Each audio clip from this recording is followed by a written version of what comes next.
Alright, so let's look at some more examples of finding antiderivatives. In this first one, we want to find the antiderivative of the cube root of x squared with respect to x.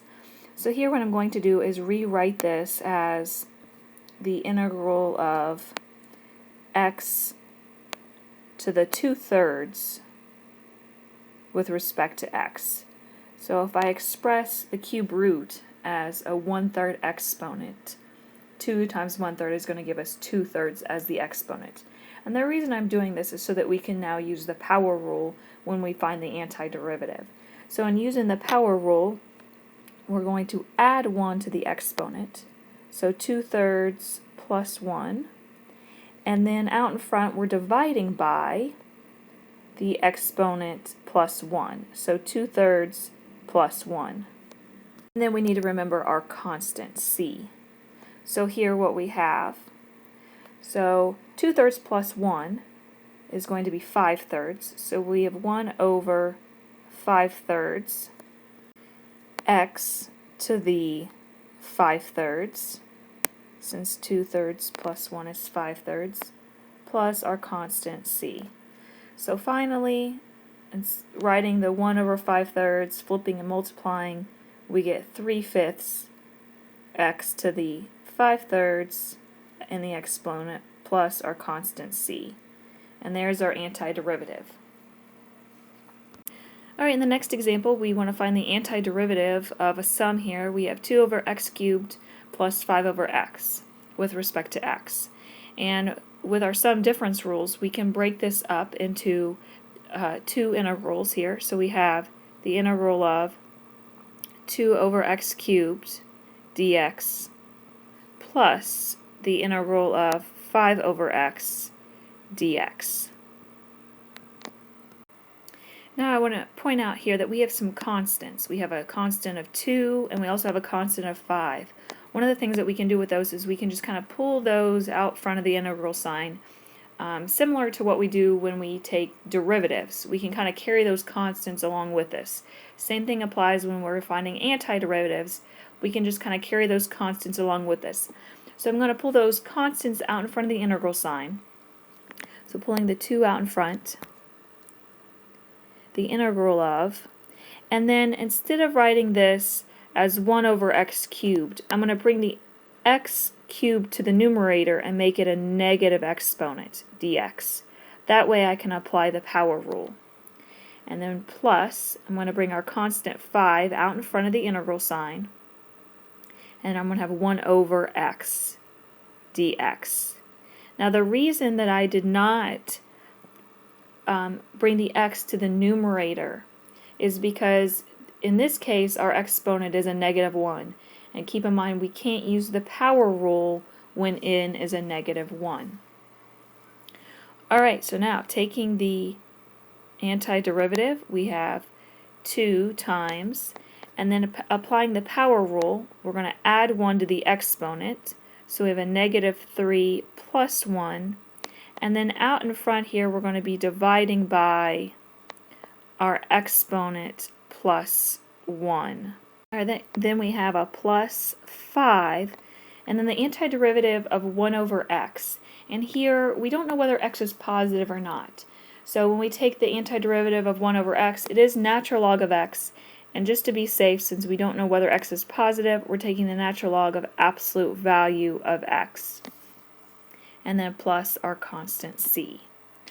Alright, so we have 2 times a 1 over -2, so it's going to be a -1 x to the -2 plus 5 times the natural log of the absolute value of x plus c.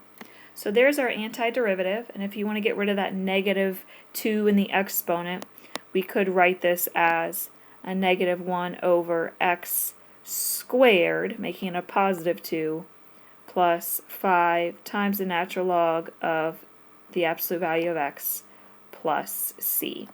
And there's our antiderivative. Alright, in the next example we want to find the antiderivative of 2 times e to the 3x. So here I'm going to rewrite this and bring the constant out in front. So we have 2 times the integral of e to the 3x dx. And then here, since we're finding the antiderivative of an exponential, we're going to be using our exponential rule with base e that says the antiderivative of e to the ax is going to be 1 over a times e to the ax plus c. So we're using this rule here for exponentials. And keep in mind, when we were finding the derivative of e to the x, the derivative of e to the x is e to the x. And anytime we have something more than x in our exponent, we had to multiply by the derivative of that exponent. Well, here, instead of multiplying by the derivative of the exponent, we're dividing by the derivative of the exponent here. So our antiderivative then is going to be, carry that 2 along with us, and then we're taking and we're dividing by our a value in this case. So here we have 3x, so we're dividing by 3 times e to the 3x plus our constant c. So our antiderivative then is 2/3 e to the 3x plus our constant c. Alright, in our next example, notice here we have a sum and difference. So when we find the antiderivative, we can break this up term by term. So this is going to be the integral of x cubed dx plus the integral of 1 over 8 times the square root of x dx minus the integral of 3/4 x to the negative 2/5 dx. Now before I find the antiderivative of each term, I'm going to rewrite this by bringing any constants that we have out front of the integral sign. So we have the integral of x cubed dx plus, and then with the second integral here we have a constant of 1/8.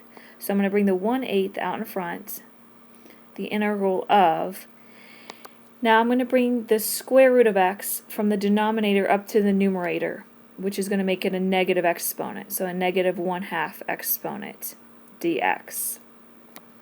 Minus, and then once again I'm going to bring that constant out front of the integral sign. So I'm going to bring the 3/4 out in front. And then we have the integral of x to the negative 2/5 dx.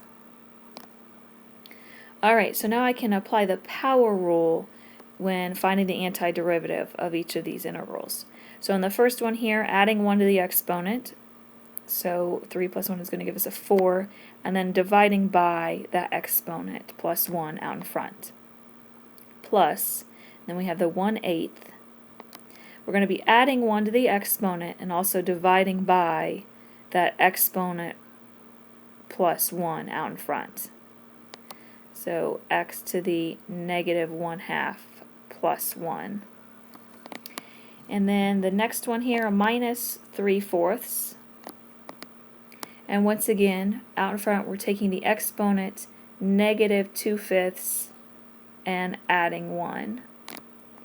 And then x to the negative 2/5 plus 1. And then plus our constant c. Alright, so now simplifying this, we're going to have the 1/4 x to the 4th plus, and then we have 1/8 times a 1 over 1/2, a negative 1/2 plus 1 is a positive 1/2. So 1 divided by 1/2 is a 2.